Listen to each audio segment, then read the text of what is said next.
There is a photo I keep in my top dresser drawer. I don't look at it often, but I know it's there. It's a picture of two little girls sitting on the steps of a porch. Their legs are dusty from a long day of play. Their heads are tilted together, leaning on one another. They are laughing, truly laughing, the kind of laugh that comes from a place of pure, uncomplicated joy. I am the girl on the left. My sister, Clara, is the girl on the right. For most of my life, if you had asked me to define the word home, I wouldn't have described a house. I would have described Clara. Her presence was the four walls and the roof of my entire world. She was my first friend, my fiercest protector, my secret keeper. We shared a language that didn't need words. A single look across a crowded room could say everything. That's why what happened didn't feel like just a fight. It didn't feel like a simple disagreement. It was something else entirely, something far more final. It was the day my sister became a stranger to me. It was a Tuesday. I remember, because the garbage trucks were rumbling down the street, a sound I usually slept through. But that morning I was already awake. I was sitting at my kitchen table, the wood cool beneath my fingertips, waiting for the phone to ring. It was our ritual. Every Tuesday at 8:30 sharp, Clara would call. We would talk for an hour, sometimes more. We would discuss our weeks, our worries, the small, silly details of our lives. It was the anchor of my week. But that Tuesday, the phone stayed silent. The clock on the wall ticked past 8:30, then 8:45, then 9 o'clock. A quiet unease settled in my stomach. Maybe she was busy. Maybe her son, Leo, was sick. I pushed down the worry. I made myself a second cup of tea. I told myself she would call, and then my phone did buzz. But it wasn't a call. It was a text message, just a single line. I picked up the phone, expecting an apology, a reason for the delay. But the words I saw on the screen made no sense to me.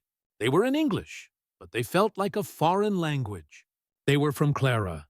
It read, "I think it's best if we take a step back from each other for a while." I read it once, then twice, then a third time.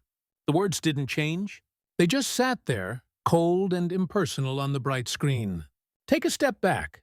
What did that even mean? We were sisters. We didn't take steps back. We leaned in, we held on. Even when we were angry, we were always connected. This was different. This was a door being closed.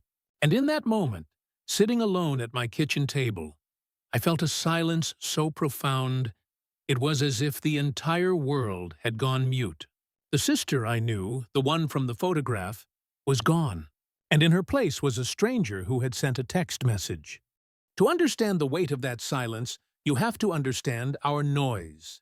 You have to understand what Clara and I were before that day. We grew up in a small blue house at the end of a cul-de-sac. Our childhood was built in that yard. We built forts out of old blankets and dining chairs. We pretended the sprinkler was a magical waterfall. Clara, being 2 years older, was always the leader of our adventures. She was brave and bold, with a wild tangle of curly hair that she refused to brush. I was the quiet one, the follower, always happy to be in her shadow. She was my shield. I remember one time, in 3rd grade, a boy named Michael pulled my pigtails and called me a name. I came home crying. Clara, who was in 5th grade, didn't say a word. She just took my hand, marched me back to the school playground, and walked right up to Michael. She was smaller than him, but she stared him down with a fire in her eyes that could have melted steel. "You ever touch my sister again?" she said, her voice low and steady. "And you'll have to deal with me." He never did. That was Clara, my defender. We shared a bedroom until I was 12. Our beds were on opposite sides of the room, and at night we would whisper to each other in the dark. We talked about everything, our dreams, our fears, the boys we had crushes on at school. We promised each other that no matter what happened, we would always be best friends. We promised we would be each other's maid of honor. We promised we would live next door to each other when we grew up. Of course, life doesn't always follow the promises you make as a child. I went to college closer to home. Clara went to a university across the country. For the first time in our lives, we were apart. It was strange and lonely, but we adapted. We wrote long letters, the old-fashioned kind, on pretty stationery. We would call each other every Sunday night, our voices a lifeline across the miles. The distance didn't break us. In a way, it made our bond stronger. We were choosing each other, not just because we shared a room, but because we genuinely liked each other. Then came the big milestones. Her wedding day. I was her maid of honor, just like we promised. I stood beside her as she said her vows to David. He was a good man, steady and kind, with a calm demeanor that balanced out Clara's vibrant energy. I remember helping her fix her veil, my hands trembling. She looked at me in the mirror and smiled. "Don't cry," she said, her own eyes glistening. "You'll make me cry." A few years later, it was my turn. I married Ben, a gentle-hearted man who understood from the very beginning that Clara was a package deal with me. He never minded our long phone calls or our weekend visits. He would just smile and say, "Go talk to your sister. I'll handle dinner." And then, motherhood. Clara had Leo first. I was there at the hospital, holding her hand. When they placed that tiny, wrinkled baby in her arms, I saw a new kind of love bloom in her eyes. I became Auntie Sarah, the one who would spoil him rotten and always have candy in her purse. 2 years later, I had my daughter, Emma. Clara flew down to be with me. She stayed for a week, cooking, cleaning, and showing me how to swaddle a baby properly. She was my rock. I remember one night, at 2 in the morning, Emma was crying and I was crying from exhaustion. Clara came into the room, took Emma from my arms and said, "Go to sleep. I've got her." And I did. I slept for 4 whole hours because I knew my sister was on duty. That was our normal. That was our world. It was messy and loud and filled with the beautiful chaos of family. We celebrated birthdays and holidays together. We complained about our husbands together. We worried about our parents' health together. We were a team. We were Clara and Sarah. Sarah and Clara. It was a single unit. I never imagined that unit could be broken. I never thought our bond, forged over decades of shared history, could become so fragile. But sometimes the deepest cracks start with the smallest, almost invisible hairline fractures. And we had, without even realizing it, begun to develop a few. The first crack, if I'm being honest, might have been our parents moving to Florida. For our entire lives, they had been the central hub. Holidays were at their house. Sunday dinners were around their table. With them gone, Clara and I had to create new traditions. And we had different ideas about what that should look like. I wanted to rotate. 1 year at her house for Thanksgiving, the next at mine. It seemed fair. But Clara, with her bigger house and her natural hostess energy, seemed to think all major events should be at her place. "It's just easier, Sarah," she said to me on one of our Tuesday calls. "I have all the good serving platters. And you know how Ben hates hosting." It was a small thing, a tiny pinprick, but it was the first time I felt managed, like I was being accommodated rather than treated as an equal. Then there was the issue of our children. Leo and Emma were cousins, but they were also very different. Leo was quiet and serious, loved reading and chess. Emma was a whirlwind of energy, all dance recitals and soccer practice. Clara had very strong opinions about parenting. She was a proponent of strict routines and limited screen time. Ben and I were a little more relaxed. I remember one visit. Emma was watching a cartoon on a tablet while I was trying to get lunch ready. Clara came into the kitchen. "You know," she said, her tone light but with an edge, "studies show that too much screen time before the age of 5 can delay speech development." I felt my shoulders tense. "It's just for 20 minutes, Clara, so I can make the sandwiches without her pulling on my leg." "I'm just saying," she said, pouring herself a glass of water. With Leo, we only did educational apps, and even then, it was heavily monitored. The implication was clear. She was the expert. I was the novice, making mistakes. these little comments began to pile up. About the snacks I packed for Emma. About the fact that she still used a pacifier at night. About the preschool we chose. Each one was a paper cut. Small, but they stung. The dynamic between us began to shift. Our conversations, which used to flow so easily, now felt like they were navigating a minefield. I found myself holding back. I stopped telling her about the small struggles I was having with Emma's tantrums because I didn't want another lecture. I stopped sharing my doubts about my career because I felt she would see it as a weakness. Our phone calls became shorter. They were filled with updates about the weather or what we were cooking for dinner. But the deep, soul-bearing connection was fading. We were skimming the surface. The biggest tension, however, was our mother. With her in Florida, her health began to decline. Nothing major at first, just the normal aches and pains of aging. But it was a constant worry in the back of my mind. Clara, being the organizer, took charge. She set up doctor's appointments via speakerphone. She managed Mom's medications through an app. I felt sidelined. I wanted to help, but every time I offered, Clara had it handled. "I've already spoken to the cardiologist, Sarah," she'd say. "It's all under control." "But maybe I could call him too. Get a second perspective?" "There's no need," she'd reply, her voice firm. "I've taken thorough notes. I'll email them to you." It felt less like a partnership and more like she was the CEO of our family, and I was a junior employee being sent memos. I felt grateful for her diligence, but I also felt useless and a little resentful. She was making all the decisions, and I was just expected to agree. The storm finally began to gather on a bright Saturday in October. Mom had fallen in her bathroom and bruised her hip. It wasn't a break, but it was a scare. A big one. Clara called me, her voice tight with stress. "That's it," she said. "They can't live on their own anymore. We need to talk about moving them into an assisted living facility." My heart sank. I knew she was probably right, but the finality of it was heartbreaking. "Okay," I said slowly. "Let's talk about it. We can look at places near us, maybe—" "Near you?" Clara interrupted. "Sarah, be practical. My city has the top-rated facility in the state, and my house has a guest room for when they visit. It just makes more sense for them to be near me." The pinprick of earlier was now a deep ache. "What does that mean? That I'm not practical? That I can't take care of them?" "I didn't say that," she said, her tone weary.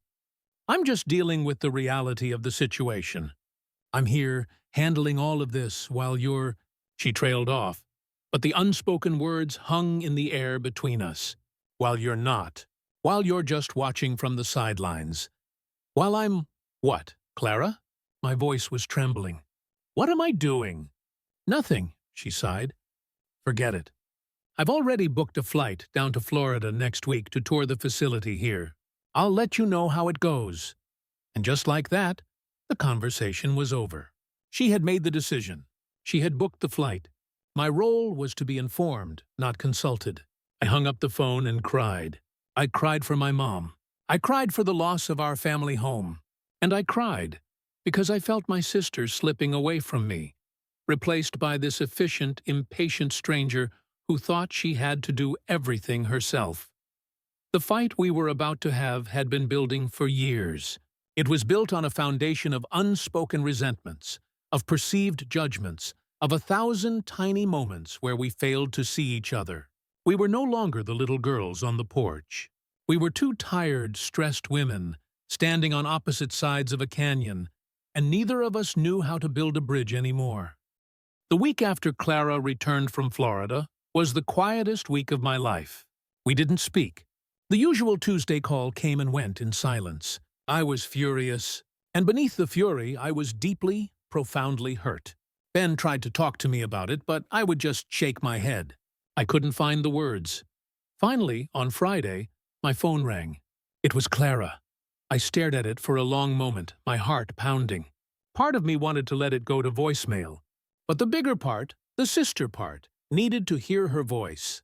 I answered, "Hello?" "Hi." Her voice was flat, tired. "I'm back." "I know," I said. There was a long, heavy pause. I toured the facility. She began. The Palms, It's lovely, Sarah. Really. It has a pool and physical therapy on site, and the staff seemed very kind. She was talking to me like I was a client, giving me a report. That's good, I said, my voice tight. I put down a deposit, she continued. They have an opening next month. It's a miracle, really. We need to move quickly. A deposit. Without even talking to me. The anger I had been holding back finally broke through. You put down a deposit?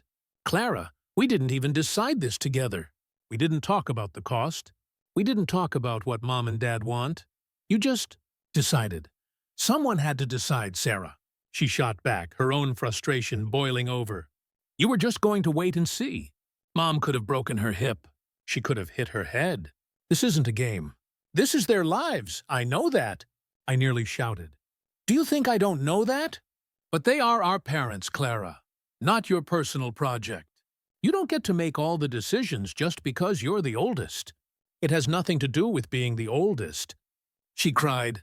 It has to do with being the one who is actually doing something. While you're over there in your little world, with your perfect little family, just going with the flow, I'm here in the real world, making the hard choices. Her words felt like a physical blow. My little world, my perfect little family. She made my life sound like a fantasy, a frivolous dream. What is that supposed to mean? I whispered, my throat tight. It means you live in a bubble, Sarah. The words were tumbling out now, harsh and sharp. Everything is easy for you. Ben does everything. You have your little job, your little house. You don't understand pressure. You don't understand what it's like to have real responsibility. David travels all the time. I'm alone with Leo most of the time. I'm managing a team of 20 people. And now I'm managing our parents' decline. So forgive me if I don't have the time or energy to have a committee meeting for every single decision. I was silent. I couldn't speak. The bitterness in her voice was a poison I had never heard before. She wasn't just talking about our parents. She was talking about everything. She was jealous. She was resentful of my life. All this time, I thought she looked down on me, but she was looking at me with envy. Clara, I finally managed, my voice breaking. I had no idea you felt that way. I had no idea you were so angry with me. I'm not angry, she said, but the heat was gone, replaced by a cold, weary exhaustion. I'm just tired. I'm tired of being the strong one. I'm tired of being the one who holds everything together. And I'm tired of feeling like you're not even in the fight with me. I am in the fight, I pleaded. I just fight differently. I'm not you, Clara. I can't be you, I thought. I thought we were a team. I thought we balanced each other out. We're not a team if one person is carrying the whole load, she said softly. And then came the sentence that changed everything. The one that split my world in two. Maybe we just expect too much from each other, she said. Maybe we need to accept that we're just very different people now, with different lives, different priorities. The line was so quiet, I could hear my own heartbeat in my ears. What are you saying? I asked, though I already knew. I could feel it. I'm saying I need a break, Sarah. Her voice was a hollow echo. From this, from us, from always feeling like I'm letting you down, or that I'm not doing enough for you, or that you're judging me. I can't do it anymore. I just can't. There it was. The words I never ever thought I would hear from my sister. I didn't know what to say. What do you say when the person who knows you best in the world tells you they need a break from you? The shame and the hurt washed over me in a sickening wave. Okay, I whispered, the word tasting like ash. If that's what you need? It is, she said. And then, after another pause, I'll let you know about the move. Goodbye, Sarah. She hung up. I held the phone to my ear for a long time, listening to the dial tone. It was the sound of emptiness, the sound of a connection severed. I sat down on the floor right there in my hallway, and I wrapped my arms around myself. But I didn't cry. The hurt was too deep for tears. It was a quiet, desolate ache, The little girl on the porch was gone. The sister I loved was gone. She had walked away, and she had taken a part of me with her. The text message that came the following Tuesday was just a formality. The real ending had already happened. The weeks that followed were some of the darkest of my life. It was a peculiar kind of grief. Clara wasn't dead, but her absence was a constant, painful presence in my life. I would see a funny meme, and my first instinct was to send it to her. I would have a bad day and think, I need to call Clara. And then I would remember. I couldn't. The silence was deafening. It was in the empty space where our Tuesday calls used to be. It was in the lack of her name on my phone screen. It was in the hollow feeling in my chest when I drove past her favorite coffee shop. I tried to bury myself in my own family. I became hyper-focused on Ben and Emma. I volunteered for every school event. I cooked elaborate meals, but I was just going through the motions. I was a ghost in my own life. Ben was worried. He would find me staring out the kitchen window, lost in thought. "Talk to me, Sarah," he'd say, putting a hand on my shoulder. But how could I explain? How could I make him understand that I felt like I had lost a limb, that a fundamental part of my identity, being Clara's sister, had been ripped away? I was angry, of course, furious. How could she do this? How could she throw away a lifetime of love over a single argument? I replayed the fight in my head 1,000 times. I crafted perfect, scathing responses I should have said. I blamed her for her pride, for her stubbornness, for her inability to see my side. But as the initial, sharp pain began to dull into a constant ache, a different feeling started to creep in. Doubt. I started to think about her words. I'm tired of being the strong one. Had I always relied on her to be strong? Had I ever truly seen the weight she was carrying? I thought back to all the times I had called her, crying about some problem with work or with Emma. And she had always known what to do. She always had a plan. She was my big sister. She fixed things. But who was fixing things for her? David traveled a lot. Her job was high pressure. She was managing our aging parents almost single-handedly. When was the last time I had asked her, "How are you doing, Clara? What can I do to help you?" The truth was, I couldn't remember. I had been so wrapped up in my own world, in the perceived slights and judgments, that I had failed to see my sister was drowning. She wasn't pushing me away because she didn't love me. She was pushing me away because she felt utterly, completely alone. And my response to her stress had been to get my feelings hurt, to feel neglected. The realization was a humbling, painful blow. This wasn't just her fault. This was on me, too. I had taken her strength for granted. I had let her carry the load, and then I had resented her for it. The move to the Palms happened. I got a text from Clara with the date and time. It was formal, like a business notification. Ben and I drove down. It was a strained, awful day. Mom and Dad were confused and sad. Clara and I moved around each other like polite ghosts, speaking only when necessary. "Please pass the tape." The box labeled "Kitchen" goes there. It was the longest day of my life. When it was finally over, we stood in the parking lot of the facility. The sun was setting. "Well," Clara said, not meeting my eyes, "I should get back. Leo has homework." "Clara, wait," I said. My heart was hammering against my ribs. She stopped, her hand on her car door. I didn't know what to say. "I'm sorry" felt too small.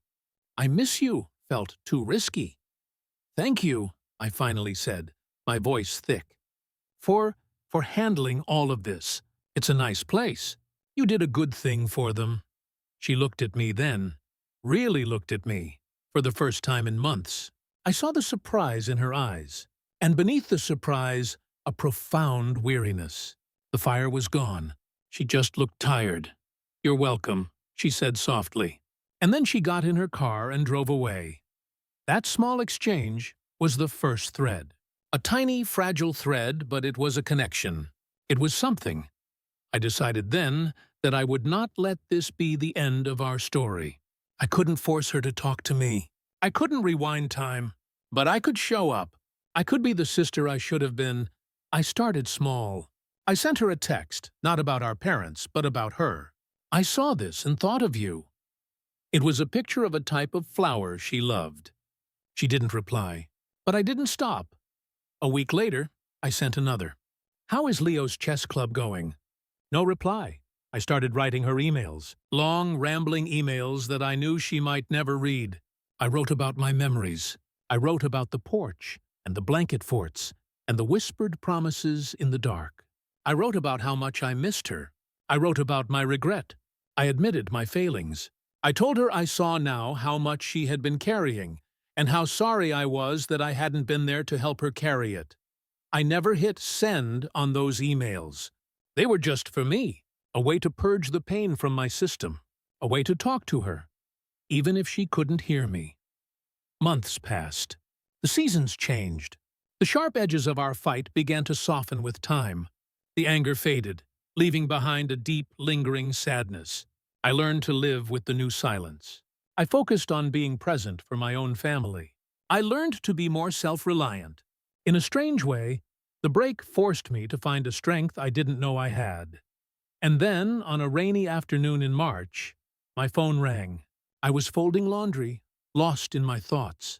I glanced at the screen, and my breath caught in my throat. It was Clara. My hands trembled as I picked it up. Hello? There was a pause on the other end. Then her voice, quiet, unsure. Sarah? It's me. Hi, Clara, I said, my voice barely a whisper. I got your emails, she said. I froze. I never sent them. I had written them in my drafts folder. I must have accidentally... Oh no. A wave of panic washed over me. She had read all of it. My raw, unedited pain. My regrets. My desperate pleas. I didn't mean to send those, I stammered. I know, she said. There was another long silence, but this one felt different, less empty. But I'm glad I read them. I sat down on the edge of my bed, the laundry forgotten. You are? Yes, she whispered. And then I heard it, a sob. I'm so sorry, Sarah. I was so cruel. I was so stressed and so angry at the world, and I took it all out on you. I said things I didn't mean. I was just so tired. And then I was crying too, quiet tears of relief and sorrow. I'm sorry too, Clara, I cried. I'm sorry I wasn't there for you. I'm sorry I didn't see how hard it was for you. I was so busy feeling hurt that I didn't see your pain. We cried together on the phone, two sisters, separated by miles and months of silence, but connected again by a shared wave of grief and regret. It wasn't a magic fix. The wounds were still there. The trust was fractured, but it was a beginning. It was the first tentative step out of the darkness. We talk now. Our conversations are slower, more careful. We don't have our Tuesday calls anymore. We don't have any scheduled calls. We talk when we need to, or when we want to. And that's okay. The relationship we have now is different from the one we had before. It's quieter. It has scars. We don't take each other for granted anymore. We are more mindful with our words. We are more honest about our limitations. I visited her last month. I drove to her house, my heart pounding as I pulled into the driveway. She opened the door before I could even knock. We stood there for a moment, just looking at each other. And then she smiled. A small, hesitant smile. But it was real. It reached her eyes. We didn't talk about the fight. We didn't need to. We drank tea in her kitchen. We talked about our kids. We talked about Mom and Dad, who are settling in, okay. We talked about nothing important, and it was everything. Before I left, she walked me to my car. The sun was setting, painting the sky in shades of orange and pink. I kept it, you know, she said softly. Kept what? The photo, she said. The one of us on the porch. I keep it on my nightstand. I looked at her, my beautiful, strong, complicated sister. She wasn't a stranger. She never could be. We had been through a storm, and we had both been changed by it. The bond we had wasn't the untouchable, magical thing I had thought it was. It was human. It was fragile. It could break, but it could also heal. It will never be the way it was before, and maybe that's all right. Maybe some bonds have to break so they can grow back stronger, with a deeper understanding of the space between two people. We are not the same girls from the photograph. We are women with scars and stories, and our story isn't over. It's just a new chapter. A quieter, more grateful, more real chapter. I got in my car and drove away. I glanced in the rearview mirror and saw her still standing there, watching me go. She lifted her hand in a small wave, and I knew, with a certainty that settled deep in my soul, that we were going to be okay. Not the same, but okay. And sometimes that is more than enough.